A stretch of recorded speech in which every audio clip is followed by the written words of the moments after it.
السلام علیکم ورحمۃ اللہ۔ سر، لاہور سے آتے ہوئے مکہ کیا ہم عورتیں، بچیاں، جوان اور بزرگ گھر سے احرام کی نیت کر سکتے ہیں؟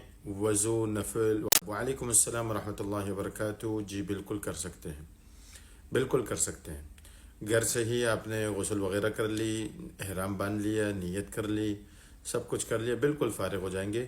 پورے راستے میں کوئی پریشانی کی ضرورت نہیں ہوگی، صرف محرمات احرام سے بچنا ضروری ہے۔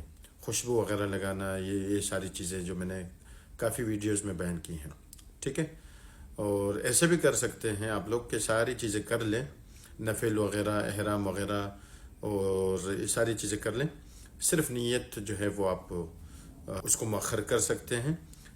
جیسے کہ میقات قریب آ جائے، جیسے جہاز میں اعلان ہو جائے کہ بھئی میقات آنے والا ہے، تب نیت کر لیں۔ یہ بھی ایک آپشن ہے، لیکن یہ بھی تھوڑا سا رسکی ہے، کسی کی آنکھ نہ لگ جائے، بھول نہ جائے خدا نخواستہ۔ اور گھر سے تو بیسٹ ہے، گھر سے یہ ساری چیزیں آپ کر کے نکل جائیں تو بیسٹ ہے۔ اس میں صرف یہ ہوگا کہ آپ کا جو دورانیہ ہے احرام کا وہ تھوڑا لمبا ہوگا، مطلب احتیاط کی جو ٹائمنگ ہے آپ کی وہ بڑھ جائے گی، بس یہ زیادہ بیسٹ ہے۔ احتیاط اسی میں ہی ہے کہ گھر سے یہ ساری چیزیں بندہ کر کے نکل جائے۔